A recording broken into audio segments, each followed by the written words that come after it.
ನಮಸ್ಕಾರ, ನೀವು ನೋಡ್ತಾ ಇದ್ದೀರಾ ರಿಪಬ್ಲಿಕ್ ಕನ್ನಡ. ನಾನು ನಾಗೇಂದ್ರ ಬಾಬು. ಬಿಡದಿಯಲ್ಲಿ ಟೌನ್ಶಿಪ್ ವಿಚಾರವಾಗಿ ಪರ ವಿರೋಧ ಕಾಳಗ ತಾರಕಕ್ಕೇರ್ತಾ ಇದೆ. ಇವತ್ತು ಕೇಂದ್ರ ಸಚಿವರಾಗಿರುವಂಥ ಎಚ್.ಡಿ. ಕುಮಾರಸ್ವಾಮಿ ಅವರು ಬಿಡದಿ ಟೌನ್ಶಿಪ್ ವಿಚಾರವಾಗಿ ವಿರೋಧವನ್ನು ವ್ಯಕ್ತಪಡಿಸ್ತಾ ರೈತರ ಜೊತೆಗೆ ಸೇರಿಕೊಳ್ತಿದ್ದಾರೆ. ಹಾಗಾಗಿ ಅವರು ಬರೋದಕ್ಕಿಂತ ಮುಂಚಿತವಾಗಿ ರೈತರ ಪ್ರೊಟೆಕ್ಷನ್ನ ಮಾಡ್ತಿದ್ದಾರೆ. ಯಾರು ಮಾಡ್ತಿದ್ದಾರೆ? ಭೂಸ್ವಾಧೀನ ಇರುವಂಥವ್ರು ಮಾಡ್ತಿದ್ದಾರೆ, ಅಂದರೆ ಪರ ಇರೋರು. ನಾವು ಭೂಮಿ ಕೊಡಲು ಸಿದ್ಧ ಅಂತ ಹೇಳ್ತಿದ್ದಾರೆ ರೈತರು. ರೆಡ್ ಝೋನ್ ಕುಮಾರ ಎಂದು ಎಚ್.ಡಿ.ಕೆ ವಿರುದ್ಧ ಕಿಡಿಕಾರಿದ್ದಾರೆ. ನೋಡಿ, ಅಲ್ಲಿ ಎರಡು ಆಗ್ಬಿಟ್ಟಿದೆ. ಅಲ್ಲಿ ಪರ ವಿರೋಧ. ಒಂದಷ್ಟು ಜನ ಕೊಡ್ತೀವಿ ಅಂತ, ಒಂದಷ್ಟು ಜನ ಕೊಡೋದಿಲ್ಲ ಅಂತ. ಈಗ ಕೊಡಲ್ಲ ಅಂತ ಹೇಳ್ತಾರೆ, ಅವ್ರ ಪರವಾಗಿ ಪ್ರತಿಭಟನೆನ, ಅಂದರೆ ಅವ್ರ ಪರವಾಗಿ ಧ್ವನಿ ಎತ್ತೋದಕ್ಕೆ ಅಂತೇಳಿ ಕೇಂದ್ರ ಸಚಿವರಾಗಿರುವಂಥ ಎಚ್.ಡಿ. ಕುಮಾರಸ್ವಾಮಿ ಅವರು ಹೋಗ್ತಿದ್ದಾರೆ.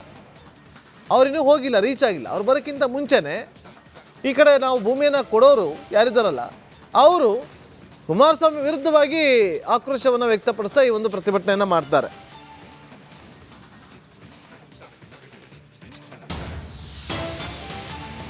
ಕೆಲವೇ ಕ್ಷಣಗಳಲ್ಲಿ ಬೈರಮಂಗಲಕ್ಕೆ ಕೇಂದ್ರ ಸಚಿವರಾಗಿರುವಂಥ ಎಚ್.ಡಿ. ಕುಮಾರಸ್ವಾಮಿ ಅವರು ಆಗಮಿಸ್ತಾರೆ ಅನ್ನುವ ಮಾಹಿತಿ ಲಭ್ಯವಾಗ್ತಾ ಇದೆ. ಹಾಗಾದ್ರೆ ಕುಮಾರಸ್ವಾಮಿ ಹಾಕಿರುವಂಥ ಸವಾಲನ್ನು ಸ್ವೀಕರಿಸ್ತಾರಾ ಸಿಎಂ ಡಿ.ಕೆ. ಶಿವಕುಮಾರ್ ಅವರು? ಬನ್ನಿ ಸಮಾಲೋಚನೆ ಮಾಡೋಣ. ಮಧ್ಯಾಹ್ನ 2 ಗಂಟೆಯವರೆಗೂ ನಾನು ರೈತರ ಜೊತೆ ಇರ್ತೀನಿ ಅಂತೇಳಿ ಪಂಥಾಹ್ವಾನವನ್ನು ಕೊಟ್ಟಿದ್ದಾರೆ. ಬೈರಮಂಗಲಕ್ಕೆ ಬನ್ನಿ ಅಂತೇಳಿ. ಹಾಗಾದ್ರೆ ಈ ಸವಾಲನ್ನು ಸ್ವೀಕರಿಸ್ತಾರಾ?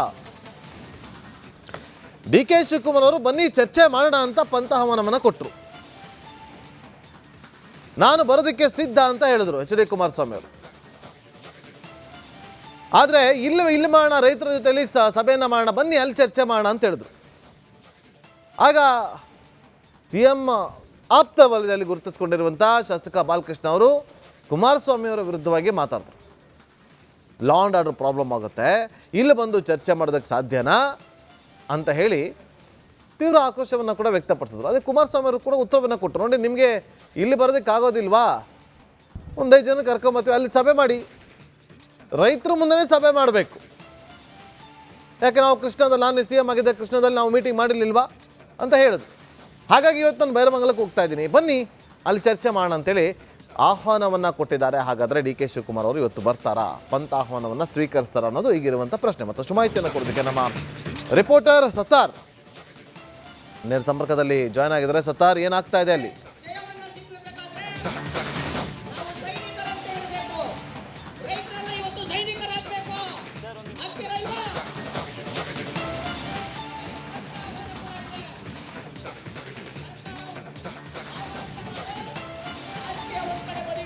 ನಾಗೇಂದ್ರ ಬಾಬು, ಇಲ್ಲಿ ಎರಡು ಬಣಗಳು, ಅಂದ್ರೆ ಒಂದು ಕಡೆ ರೈತ ವಿರೋಧಿ, ಅಂದ್ರೆ ಭೂಸ್ವಾಧೀನ ವಿರೋಧಿ ಒಂದು ಟೀಮ್ ಇದ್ರೆ, ಮತ್ತೊಂದು ಕಡೆಯಲ್ಲಿ ಭೂಸ್ವಾಧೀನ ಪರ ಇದ್ದಾರೆ. ಮೊದಲಿಗೆ ಭೂಸ್ವಾಧೀನ ವಿರೋಧ ಮಾಡಿ ಇಲ್ಲಿ ಹೋರಾಟ ಮಾಡ್ತಿರುವಂತಹ ರೈತರನ್ನು ಕೂಡ ಮಾತನಾಡಿಸ್ಕೊಂಡು ಹೋಗ್ತೀನಿ. ಸರ್, ಇದು ಕುಮಾರಸ್ವಾಮಿ ಬರ್ತಿದ್ದಾರೆ, ಅಲ್ಲಿ ಪಕ್ಕದಲ್ಲಿದ್ದವರು ಕುಮಾರಸ್ವಾಮಿ ವಿರುದ್ಧ ನಾವು ಭೂಮಿ ಕೊಡಕ್ಕೆ ರೆಡಿ ಅಂತಿದ್ದಾರೆ. ಯಾರು ಪಕ್ಕದಲ್ಲಿ ಇರೋ ನಿಮ್ಮ ಅವ್ರು ಕೊಡ್ಕೊಳ್ಳಿ, ತೊಂದರೆ ಇಲ್ಲ ನಮ್ಗೆ. ನಮ್ಮ ಭೂಮಿ ನಾವು ಕೊಡಲ್ಲ. ನಮ್ಮ ಪಾಣಿ ಸಮೇತ ಬಂದಿದ್ದೀನಿ, ಆಧಾರ್ ಕಾರ್ಡ್ ಸಮೇತ ಬಂದಿದ್ದೀನಿ. ನಮ್ಮ ಭೂಮಿ ಯಾವುದೇ ಕಾರಣಕ್ಕೂ ಕೊಡಲ್ಲ. ನಾವು ಏನೇ ಆಗ್ಲೇ ಕೊಡಲ್ಲ. ನಾವು ಎಲ್ಲಿ ಗಂಟ ಹೋರಾಡಕ್ಕೂ ರೆಡಿ ನಾವು. ನಾಗೇಂದ್ರ ಬಾಬು, ನಿಮ್ಗೆ ಎರಡು ದೃಶ್ಯವನ್ನು ತೋರಿಸ್ತಾ ಹೋಗ್ತೀನಿ. ಮೊದಲಿಗೆ ಇಲ್ಲಿ ನೋಡ್ತಾ ಇರ್ಬೋದು, ಇದು ಈ ಭೂಸ್ವಾಧೀನ ವಿರೋಧ ಮಾಡಿರುವಂತಹ ರೈತರ, ಈ ಭೂಸ್ವಾಧೀನ ವಿರೋಧಿಸಿ ಪ್ರತಿಭಟನೆ ಮಾಡ್ತಿರುವಂತಹ ರೈತರ ದೃಶ್ಯ. ಇಲ್ಲಿಂದ ಕೇವಲ 50 ಮೀಟರ್ ಅಂತರ ಅಲ್ಲಿ ಭೂಸ್ವಾಧೀನ ಪರ ಇರುವಂತಹ ರೈತರಿದ್ದಾರೆ, ಅವರ ದೃಶ್ಯವನ್ನು ಕೂಡ ನಿಮ್ಗೆ ತೋರಿಸ್ತಾ ಹೋಗ್ತೀನಿ. ಇಲ್ಲಿ ನೋಡ್ತಾ ಇರುವುದು ಅಲ್ಲೇನು KSRP ತುಕಡಿ ನಿಯೋಜನೆ ಆಗಿದೆ, ಆ ಭಾಗದಲ್ಲಿ ಭೂಸ್ವಾಧೀನ ಪರ ಇರುವಂತಹ ರೈತರು ಸೇರಿದ್ದಾರೆ. ದೊಡ್ಡ ಸಂಖ್ಯೆಯಲ್ಲಿ ರೈತರು ಸೇರಿರುವಂತದ್ದು. ಅವರು ಕುಮಾರಸ್ವಾಮಿ ಬರುವಂತಹ ಸಂದರ್ಭದಲ್ಲಿ ತಮ್ಮ ಆಕ್ರೋಶವನ್ನು ಹೊರಹಾಕುವ ನಿಟ್ಟಿನಲ್ಲಿ ಕೂಡ ಇದೀಗ ದೊಡ್ಡ ಮಟ್ಟದಲ್ಲಿ ಜನರು, ಅಲ್ಲಿರುವಂತಹ ರೈತರು ಸೇರಿ ಆಕ್ರೋಶವನ್ನು ಹೊರಹಾಕ್ತಾ ಇದ್ದಾರೆ. ಜೊತೆಗೆ ರೆಡ್ ಝೋನ್ ಅಂತ ಏನು ಕುಮಾರಸ್ವಾಮಿ ಅವರ ಸ್ಟೇಟ್ಮೆಂಟ್ ಇದೆ, ಅದಕ್ಕೆ ವಿರೋಧವಾಗಿ ರೆಡ್ ಫ್ಲಾಗ್ ಅನ್ನು ಇಟ್ಕೊಂಡು ಇಲ್ಲಿ ಆಕ್ರೋಶವನ್ನು ಹೊರಹಾಕ್ತಾ ಇರುವಂತದ್ದು. ಈ ಹಿನ್ನೆಲೆ ಬಿಗಿ ಪೊಲೀಸ್ ಬಂದೋಬಸ್ತ್ ಕೂಡ ಕೈಗೊಳ್ಳಲಾಗಿದೆ.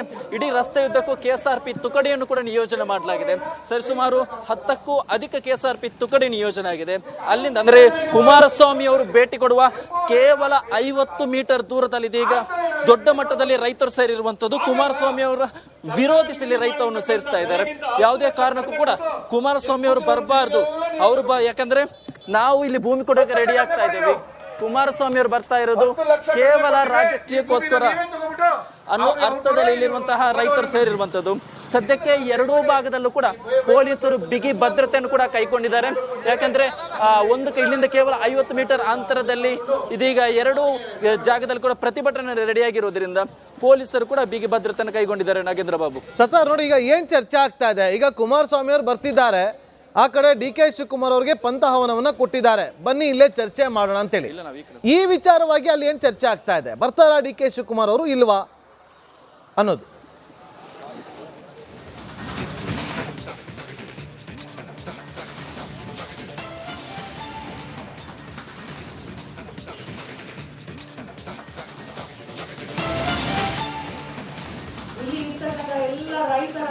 ನಾಗೇಂದ್ರ ಬಾಬು, ಒಂದು ಕಡೆಯಲ್ಲಿ ರಾಜಕೀಯ ನಾಯಕರ ನಡುವೆ ಪಂಥಾಹ್ವಾನ ನಡೆದಿದ್ರೆ, ಮತ್ತೊಂದು ಕಡೆಯಲ್ಲಿ ಇದೀಗ ರೈತರ ನಡುವೆ ಕೂಡ ಪಂಥಾಹ್ವಾನ ನಡೆದಂಗಿದೆ. ಕೇವಲ 50 ಮೀಟರ್ ಅಂತರದಲ್ಲಿ ಈ ಎರಡೂ ಟೀಮ್ ಅಂದ್ರೆ ಭೂಸ್ವಾಧೀನ ವಿರೋಧಿ ಹಾಗೂ ಭೂಸ್ವಾಧೀನ ಪರ ಇರುವಂತಹ ರೈತರು ಸೇರಿದ್ದಾರೆ. ಇಲ್ಲಿ ಆಗ್ತಿರುವಂತಹ ಚರ್ಚೆ ಇವರಿಗೆ ಇಲ್ಲಿರುವಂತಹ ಎರಡೂ ಅಂದ್ರೆ ಭೂಸ್ವಾಧೀನ ವಿರೋಧಿ ಇರುವಂತಹ ಒಂದು ಬಣ ಆಗಿರ್ಬೋದು ಅಥವಾ ಭೂಸ್ವಾಧೀನ ಪರ ಇರುವಂತಹ ರೈತರಿಗೂ ಕೂಡ ಇಲ್ಲಿ ಕುಮಾರಸ್ವಾಮಿ ಅವರು ಬರ್ತಾರೆ ಅನ್ನೋದು ಮಾತು ಗೊತ್ತು. ಜೊತೆಗೆ ಯಾವುದೇ ಕಾರಣ ಕೂಡ DK ಶಿವಕುಮಾರ್ ಅವರು ಇಲ್ಲಿಗೆ ಬರಲ್ಲ ಅನ್ನೋ ಕೂಡ ಸ್ಪಷ್ಟತೆ ಇದೆ. ಯಾಕಂದ್ರೆ ಖುದ್ದು CM DK ಶಿವಕುಮಾರ್ ಅವರು ಇಲ್ಲಿ ಬಿಡದಿಯಲ್ಲಿ ಚರ್ಚೆ ಮಾಡುವುದು ಬೇಡ, ಏನೇ ಇದ್ರು ವಿಧಾನಸೌಧದಲ್ಲಿ ಚರ್ಚೆ ಮಾಡೋಣ ಅನ್ನೋ ಸ್ಟೇಟ್ಮೆಂಟ್ ಕೊಟ್ಟಿರೋದ್ರಿಂದ ಇಲ್ಲಿ ಕುಮಾರಸ್ವಾಮಿ ಅವರು ಮಾತ್ರ ಬರ್ತಾರೆ, DK ಶಿವಕುಮಾರ್ ಅವರು ಬರಲ್ಲ ಅನ್ನೋ ವಿಚಾರ ಕೂಡ ಗೊತ್ತು. ಜೊತೆಗೆ ಅವ್ರಿಗೆ ಸಂಬಂಧಪಟ್ಟ ಹಾಗೆ ಮಾಗಡಿ ಬಾಲಕೃಷ್ಣ ಆಗಿರ್ಬೋದು, ಜೊತೆಗೆ ಅಧಿಕಾರಿಗಳು ಕೂಡ ಬರಲ್ಲ ಅನ್ನೋ ವಿಚಾರ ಕೂಡ ಈ ಭಾಗದಲ್ಲಿರುವಂತಹ ರೈತರಿಗೆ ಗೊತ್ತು. ಇದೇ ಕಾರಣಕ್ಕಾಗಿ ಕುಮಾರಸ್ವಾಮಿ ಬಂದಂತ ಸಂದರ್ಭದಲ್ಲಿ ಯಾವ ವಿಚಾರವನ್ನು ಪ್ರಸ್ತಾಪ ಮಾಡಬೇಕು, ಭೂಸ್ವಾಧೀನ ವಿರೋಧಿ ಅಂದ್ರೆ ಯಾರು ಭೂಮಿಯನ್ನು ಕೊಡಕ್ಕೆ ಒಪ್ಪಲ್ಲೋ ಅವರು ಯಾವ ವಿಚಾರವನ್ನು ಕುಮಾರಸ್ವಾಮಿ ಎದುರು ಪ್ರಸ್ತಾಪ ಮಾಡಬೇಕು, ಜೊತೆಗೆ ಇಲ್ಲಿರುವಂತಹ ಭೂಮಿ ಕೊಡಲು ಸಿದ್ಧರಾಗಿರುವಂತಹ ರೈತರು ಯಾವ ವಿಚಾರವನ್ನು ಪ್ರಸ್ತಾಪ ಮಾಡಿ ಕುಮಾರಸ್ವಾಮಿ ಅವರ ವಿರುದ್ಧ ತಮ್ಮ ಆಕ್ರೋಶವನ್ನು ಹೊರಹಾಕಬೇಕು ಅನ್ನೋ ಎರಡೂ ನಿಟ್ಟಿನಲ್ಲಿ ಕೂಡ ಇದೀಗ ಇಲ್ಲಿ ಚರ್ಚೆ ನಡೀತಾ ಇದೆ. Nagendra Babu, okay, thank you Sattar ನಿಮ್ಮೆಲ್ಲ ಮಾಹಿತಿಗಾಗಿ.